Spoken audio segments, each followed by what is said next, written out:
Bismillahirrahmanirrahim. Assalamualaikum warahmatullahi wabarakatuh. Beri kami motivasi dalam situasi pandemi ini.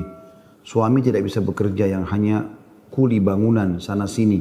Proyek ditutup dan kami tidak ada pemasukan sama sekali karena mengandalkan gaji harian. Jazakumullah khairan. Cobaan dari Allah Subhanahu wa taala.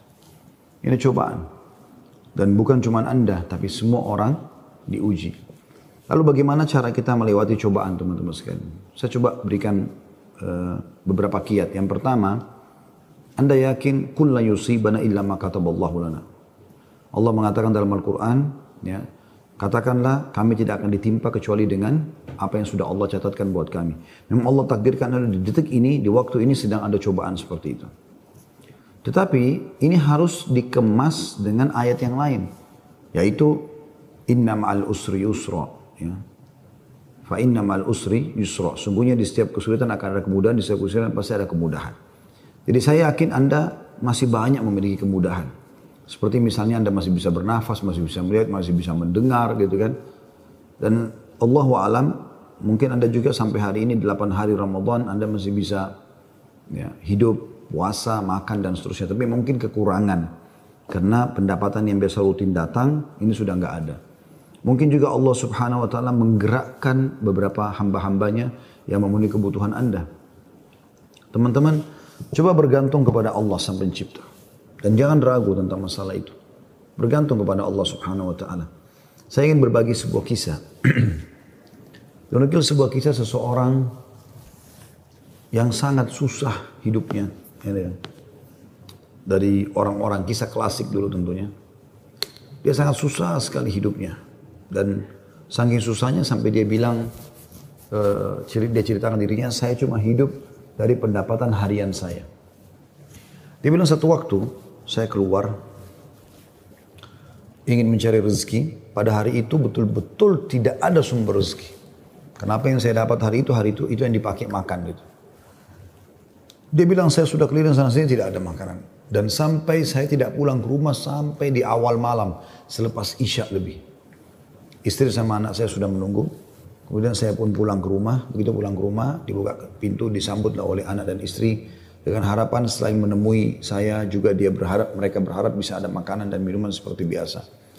Tapi karena istri saya melihat di tangan saya tidak ada sama sekali bekal apa-apa, maka saya pun duduk, kemudian diberikan air putih, lalu dia bertanya, apa hari ini nggak ada bekal makanan?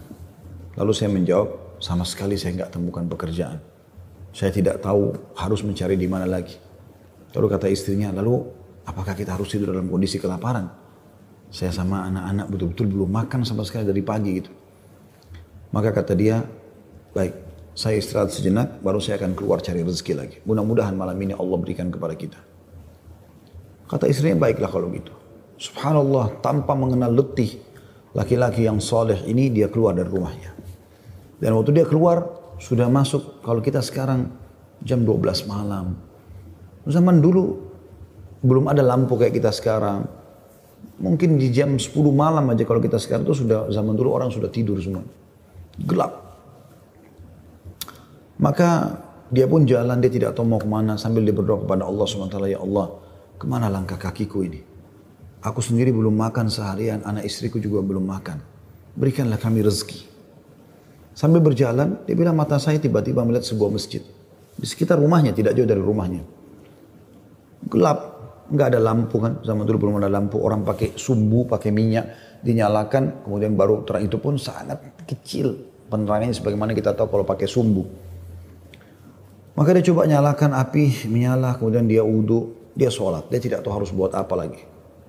Mulai ada sholat, habis sholat dia berdoa kepada Allah Subhanahu wa taala supaya dimudahkan, dikasih rezeki, dikasih segala macam, dan dikeluarkan dari masalah kemiskinan ini. Setelah itu, subhanallah, terjadi pada malam itu, penguasa di wilayah itu, kalau kita bisa bahasakan rajanya, gelisah, nggak bisa tidur. Dan seperti orang ketakutan akan meninggal dunia. Hatinya terdorong untuk bersedekah. Maka dia mengambil beberapa kantong isinya emas. Kan? Lalu dibawa sama dia, dan dia bilang, ya Allah, hatiku sangat gelisah, aku takut meninggal sementara aku masih belum memiliki bekal yang cukup bertemu denganmu.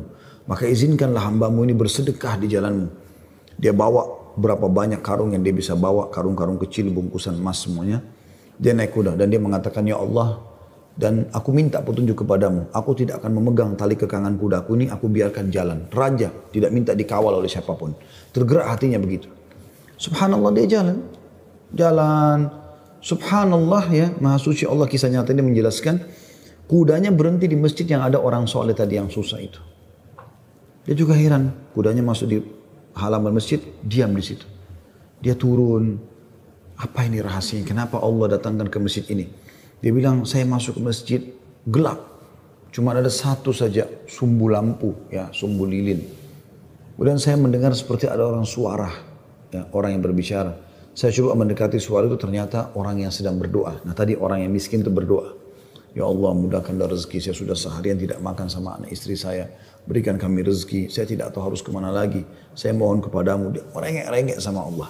Raja ini dengar, maka raja itu menegur si orang tadi miskin ini. Setelah salam, dijawab salam, dia mengatakan, si raja ini bilang, saya dengar tadi keluhanmu kepada Allah Subhanahu wa Ta'ala. Saya kebetulan bawa beberapa kantong uang emas. Saya akan berikan kepada kamu sebagai sedekah. Dan ketahuilah, saya raja di wilayah ini. Saya tadi gelisah, ingin sekali keluar dan bersedekah, dan Allah tunjukkan saya ke masjid ini. Mungkin kaulah yang Allah maksudkan. Dia bilang, lalu saya akan berikan kepada kamu uang ini sebagai sedekah di jalan Allah Subhanahu wa Ta'ala antara kita berdua, dan yang ketiganya Allah. Dan saya berharap apapun yang kau butuhkan, datanglah ke istanaku setiap saat. Saya yakin Allah yang menggerakkan saya bertemu dengan kamu. Subhanallah, orang miskin ini luar biasa kalau punya keimanan. Apa yang dia bilang? Wahai Tuhan, kalau seandainya saya pun masih punya kebutuhan selain apa yang Anda akan berikan kepada saya ini, maka saya tidak akan datang minta kepada Anda. Tapi saya akan minta kepada Allah yang telah mengirim Anda datang kepada saya. Closing kisah ini coba diambil pelajaran baik-baik. Ada kisah yang lain, ini dihadiri oleh Imam At-Tabari. Menukil kisah ini, pada saat itu Imam Tabari masih muda gitu. Ada seorang yang sangat tua di Mekah. Dia menaungi kurang lebih 8 orang wanita. Cuma dia sendiri laki-laki. Seingat saya dalam kisah itu disebut ada 4 anaknya perempuan. Ada istri dia bertelima. Ada mertua dia 6. Kemudian ada 2 saudari dia perempuan. 8. Ya. Sama dia 9 orang. Jadi 8 wanita. Semuanya miskin. Hidup hanya dari hasil orang ini. Dan orang ini sudah tua. Umurnya 60 tahun, hampir 70 tahun. Ringkas cerita teman-teman sekalian, At-Tabari menceritakan karena dia bilang, saya hadir dari awal kisah ini, maka saya coba ceritakan. Dia bilang ada seseorang yang tua, miskin. Saya melihat dua lalang di sekitar Masjidil Haram di Mekah ya, di musim haji. Dia coba mencari sesuap nasi gitu kan.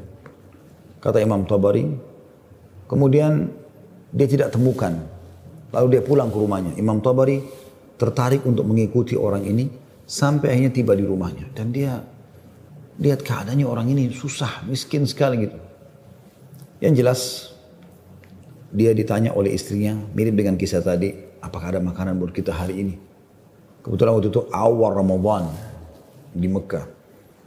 Mereka tadi sahur, tidak ada makanan, sekarang mau buka puasa juga nggak ada makanan. Maka dia bilang, saya sudah coba tadi keliling mencari makanan buat kita buka puasa, tapi nggak ada. Kemudian dia bilang, coba saya keluar lagi. Keluarlah orang tua ini, jalan jauh dari rumahnya. Apa kira-kira yang harus dia lakukan? Dia harus kerja kemana? Sambil bermunajat kepada Allah, ya Allah berikanlah rezeki. Sampai karena dia capek, dia duduk di sebuah pohon, dibawa sebuah pohon. Kemudian dia sengaja, tangannya dia menyentuh tanah yang ada di situ. Kemudian dia menyentuh seperti satu barang keras gitu. Waktu dia lihat ternyata ada kotak di sebelah dia. Dia tidak perhatikan waktu pas mau duduk. Dan kotak ini biasa dipakai untuk ngisi emas gitu. Maka dibukalah sama dia kotak tersebut. Ternyata betul ada emas dalam. Banyak sekali. Kalau saya tidak salah waktu itu 1000 keping emas ya. Maka dia pun melihat membuka. Ini harta yang luar biasa. Di siang hari nggak ada orang di bawah pohon. Gitu kan. Dia lihat kiri kanan, tidak ada pemukiman masyarakat, di pinggiran sekali, gitu kan. Maka diambil sama dia, dibungkus dengan rapi pada saat itu dengan kainnya. Dan dia sempat berpikir, terlintas di benaknya, syaitan menggoda, gitu kan. Kau orang miskin, kalaupun kau tidak mau mengambil semua, ambillah minimal 1 batang emas atau 1 koin dinar emas, ya, yang kau bisa infakkan untuk buka puasa keluargamu. Tapi dia melawan sambil dia mengatakan, tidak bisa, ini bukan hak saya. Kalaupun ini luqata ini seperti harta yang harta yang ditemukan. Kan itu syaratnya harus teman-teman sekalian diiklankan selama setahun ya. Selama setahun Anda iklankan. Kalau sudah setahun baru bisa mungkin jadi hak milik Anda. Ya. Yang jelas teman-teman sekalian, dia pulang ke rumahnya, lalu kemudian dia rencana tidak mau sampaikan kepada istrinya.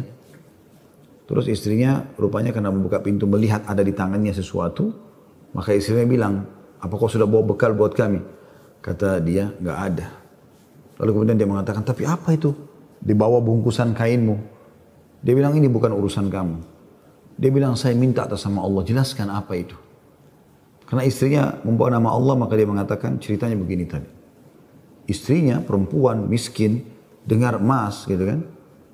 Perempuan kaya saja dengar emas mungkin tertarik, apalagi yang miskin, yang susah gitu. Maka dia mengatakan, kalau gitu kita bisa gunakan, karena kita orang miskin dan itu harta yang kau temukan. Kata dia, tidak demi Allah. Kalaupun ini kita bisa gunakan setelah 1 tahun kita iklankan. Tidak boleh sembarangan. Maka istrinya bilang, kalau begitu, mirip dengan tadi godaan awal syaitan. Kalau begitu minimal ambil 1 koin dirhamnya, dinarnya. Kita pakai buka puasa. Halal buat kita sekarang, kita ini miskin sekali, nggak bisa apa-apa. 8 orang kau harus naungin sekarang. Dia bilang, tidak demi Allah. Kalau seandainya kau sentuh kotak ini ada yang kau ambil, demi Allah kau saya ceraikan. Istrinya kaget dengan kata-kata itu, akhirnya dia lihat keseriusan suami, dia tidak berani juga. Disimpanlah di rumahnya. Akhirnya tiba waktu buka puasa, mereka buka puasa apa adanya, air putih saja, roti-roti kering ada di rumah, itulah yang dimakan sudah. Besok pagi, selepas sholat subuh di Masjid Haram, orang tua ini pas keluar, ternyata ada 1 orang dari Khurasan. Khurasan ini dari wilayah Irak sama Iran sana ya. Datang, naik di atas sebuah batu dekat Masjid Haram, lalu teriak-teriak. Ya. Dia mengatakan, wahai muslimin, wahai orang-orang yang sedang haji, wahai hamba-hamba Allah, saya kehilangan sebuah kotak emas, kotak isinya 1000 dirham emas, 1000 dinar emas. Siapa yang menemukan, tolong kembalikan kepada saya dan semoga Allah balas kebaikannya dengan pahala dan pengampunan dosa, peninggian derajat dan seterusnya. Rupanya si orang tua ini dengar, kotak ini dia yang temukan kemarin, tapi dia juga butuh. Maka dia mengatakan, wahai Khurasani, Khurasani kayak orang dari Khurasan. Dia tahu ini dari Khurasan, mungkin dari face wajahnya gitu kan, mirip-mirip orang Khurasan. Wahai Khurasan, kalau ada orang yang temukan, berapa kau kasih dia? Kemudian kata orang tersebut gitu kan, Khurasan itu, berapa kira-kira dia minta? Kata orang tua ini, minimal kau kasih dia setengahnya. Kata orang Khurasan, tidak bisa. Kalau begitu, kasihlah berapa yang kau mau. Mungkin 1/10-nya. 10% maksudnya. Kata orang Khurasan, tidak bisa. Dia kembalikan karena Allah dan saya doakan supaya dapat pahala di sisi Allah. Dia miskin. Ini hari kedua Ramadan. Sahur dan buka puasa kemarin pas-pasan cuma dengan roti kering dengan air putih. Sudah tua, umurnya hampir 70 tahun. Mau kerja di mana? Di rumahnya sudah ada emas yang begitu banyak. Godaannya luar biasa. Ya. Ini teman-teman mohon maaf agak panjang saya sampaikan dan saya jawab pertanyaan ini karena saya melihat memang ini permasalahan yang dihadapin sekarang ya. Dan butuh jawaban secara keimanan. Apalagi tadi penanya tadi minta semacam motivasi apa yang bisa disampaikan. Jadi saya harus menyampaikan kisah ini. Mudah-mudahan teman-teman yang sedang menghadapi PHK, lagi susah kayak tadi ibu ini berkeluh kesah, suaminya hanya kuli bangunan, sekarang lagi berhenti dan segala macam. Insya Allah diberikan jalan keluar. Baik, kita kembali ke kisah tadi teman-teman sekalian. Maka orang ini pulang ke rumahnya lalu dia mengatakan, wahai istriku, aku sudah temukan pemilik emas ini. Kata istrinya, alhamdulillah kalau begitu. Bagaimana perkembangan?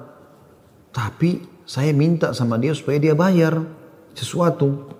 Terus negosiasi dia tanya mau berapa, saya bilang sekitar setengahnya, dia nolak, ya sepertiganya menolak, seperempatnya menolak, sampai saya terakhir tekankan sepersepuluhnya saja, dia juga nggak mau, dia hanya mau doakan saja.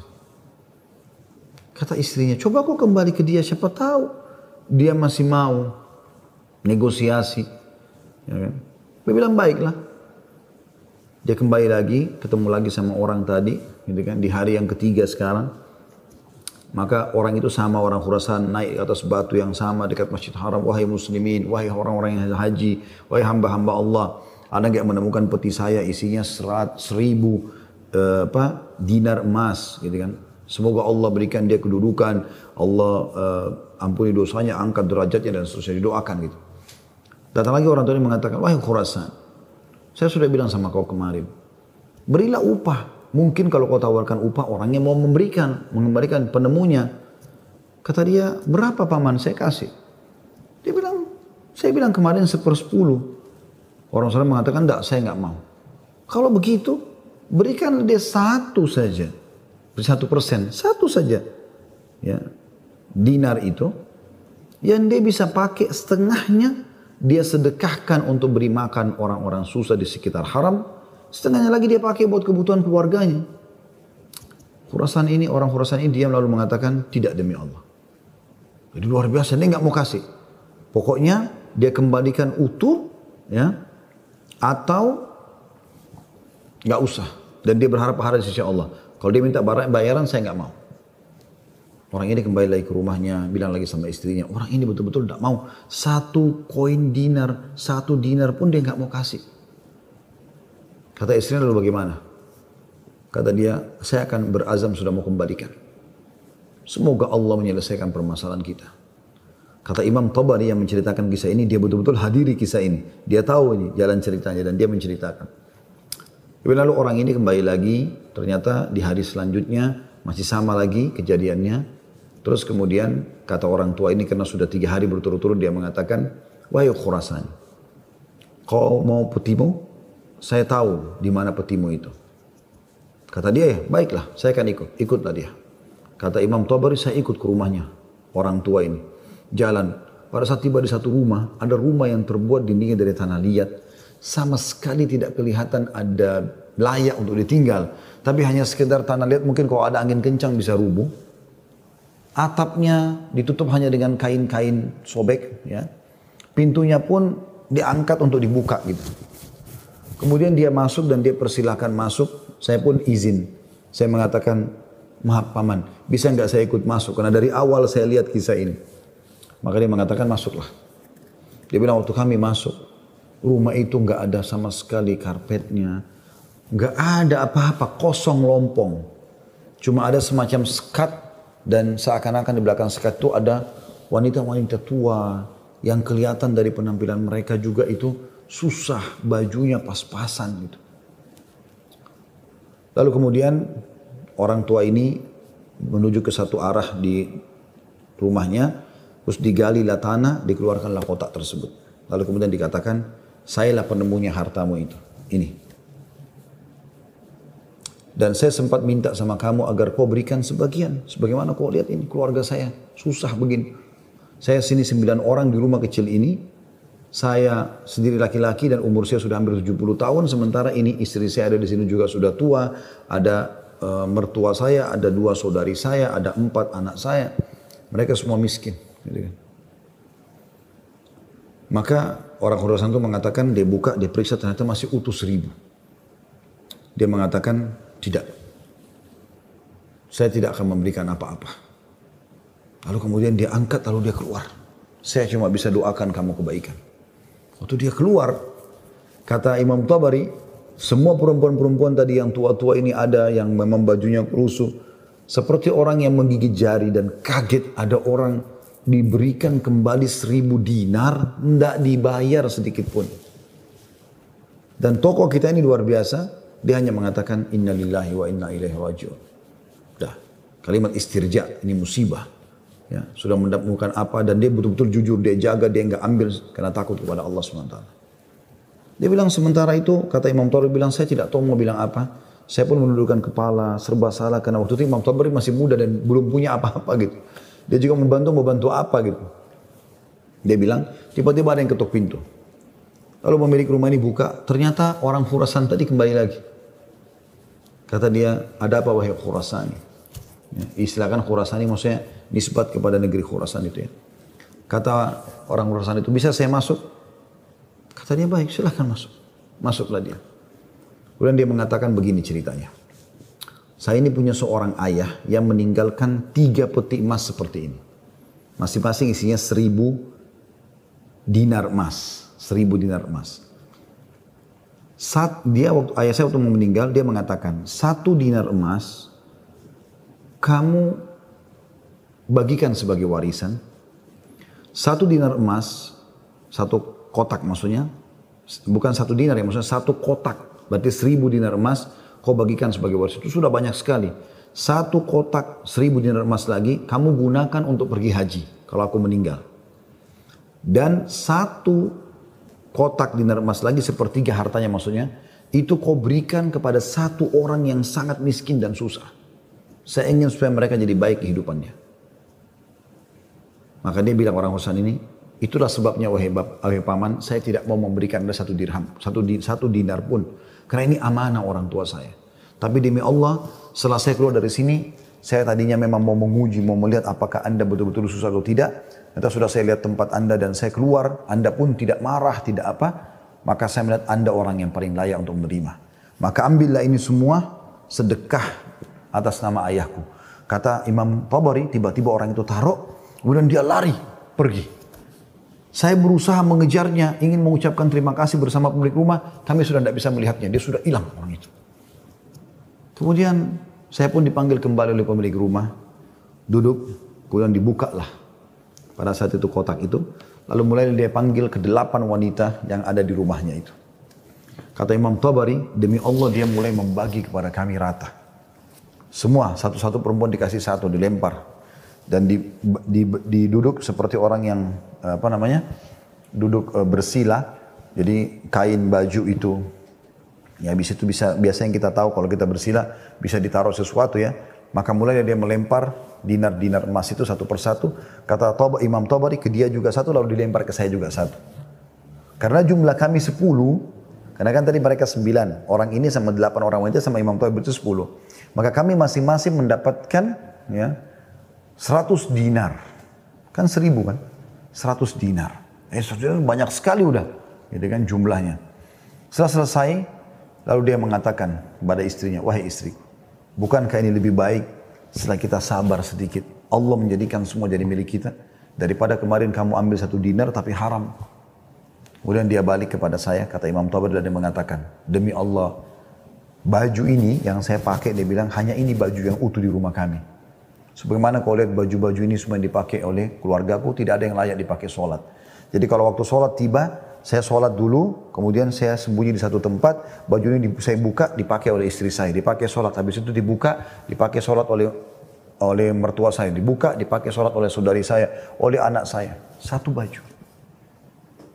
Kata Imam Tabari, saya berterima kasih padanya, kemudian saya pergi.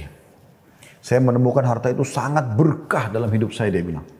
Dan saya pada saat itu ingin berterima kasih, saya ingin membeli sesuatu yang bisa dipakai buka puasa, maksudnya datang ke tempatnya dia.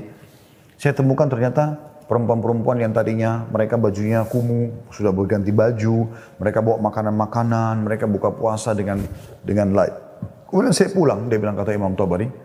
Beberapa tahun kemudian saya datang lagi ke Mekah, saya datang ke alamat yang sama, rumah itu sudah tidak ada, saya cari tahu ternyata orang tua ini sudah meninggal, dan saya temukan anak-anaknya yang perempuan 4 itu semua menikah dengan tokoh-tokoh masyarakat Mekah, orang-orang kaya, dan keluarga mereka menjadi orang yang mampu semuanya. Butuh kesabaran akhi dan ukhti. Yakinlah, Allah tidak akan membuat kita susah. Allah tidak ingin itu. Tapi cobaan lagi datang, apalagi bukan kepada Anda sendiri. Selanjutnya juga saya sarankan sunnah Nabi SAW, kalau kita sedang diberikan cobaan, lihat orang yang di atas kita. Lihat orang yang lebih susah. Kalau kita pincang, na'udzubillah, puntung kakinya 1, lihat orang yang puntung kakinya dua. Puntung kakinya dua, lihat orang yang juga puntung tangannya. Puntung kaki dan tangannya, lihat orang yang buta. Selalu orang yang lebih susah. Sehingga kita selalu tahu nikmat Allah begitu besar kepada kita. Kadang-kadang teman-teman saya lihat ada orang berkeluh kesahnya luar biasa, padahal sebenarnya masalahnya kecil dalam hidupnya. Masalahnya masih bisa dia laluin, tapi dia besar-besarkan masalah itu. Sehingga akhirnya dia tidak bisa melalui cobaan dengan baik. Apa kata Umar radhiyallahu anhu tentang masalah ini? Orang yang Allah berikan cobaan kepada dia dan pasti Allah akan uji hamba-hambanya. Sebagaimana Allah jelaskan dalam surah Al-Baqarah, ya, ayat 155 ya. A'udzubillahi minasyaitonirrajim. وَلَنَبْلُوَنَّكُمْ بِشَيْءٍ مِنَ الْخَوْفِ. Kami pasti akan menguji kalian dengan sedikit takut. Minal khawfi wal ju', rasa lapar. Wa naqsi minal amwali wal anfusi wa thamarat, dan kekurangan jiwa. Yang orang kita cintai meninggal, harta juga kurang, hasil panen juga kurang, pekerjaan tidak ada, di PHK, kayak sekarang masa pandemi. Wa basyirus sabirin, dan sampaikan berita-berita kepada orang-orang yang sabar. Siapa mereka ya Allah? 156-nya. Alladzina idza asabathum musibatun qalu inna lillahi wa inna ilaihi raji'un. Mereka yang kalau ditimpa musibah mereka mengatakan kami milik Allah, kami akan kembali kepada Allah. Lalu Allah bilang apa? Ulaika, mereka lah. Alaihim salawatu min rabbihim rahmah. Mereka akan dapat ya jalan keluar dan rezeki dari Tuhan mereka. Wa ulaika humul muflihun, dan mereka adalah orang-orang yang beruntung, gitu kan? Jadi sini teman-teman sekalian, Anda sabar dalam melaluinya dan lihat orang yang lebih berat. Insya Allah akan ada jalan keluar. Tidak mungkin tidak. Yang penting teman-teman, di saat kita lagi genting, terus bergerak. Terus berusaha, terus ikhtiar. Terus berdoa kepada Allah SWT. Saling dukung-menukung, jangan saling menyalahkan. Jangan Anda menyalahkan suami yang mungkin lagi stres juga pengen cari kerjaan. Jangan juga suami berhenti total dari usaha. Apa saja. Mungkin rezeki Anda ada pada tetangga Anda, mungkin ada rumah yang mewah, yang bagus di dekat rumah, tawarkan diri. Betul-betul masa pandemi ini saya kuli bangunan, saya nggak bisa kerja apa-apa, rumah saya di sebelah sini. Ada yang bisa saya kerjakan, bersihin kebun kah, ke taman kah, di sini. Apalah ya, cuci mobil, kan bisa apa saja. Coba, mungkin rezeki di situ. Siapa tahu Allah SWT gerakkan mereka orang-orang kaya tetangga Anda itu, justru mereka bisa menyiapkan buka puasa, sahur. Alhamdulillah, kehidupan bisa berjalan, gitu kan? Maka Allahu a'lam itu yang saya bisa kasih jawaban, karena saya juga merasa prihatin dengan keadaan ibu dan suami dan semua muslim yang sedang tertimpa seperti ini. Semoga Allah SWT memberikan kita semua jalan keluar yang terbaik. Ya.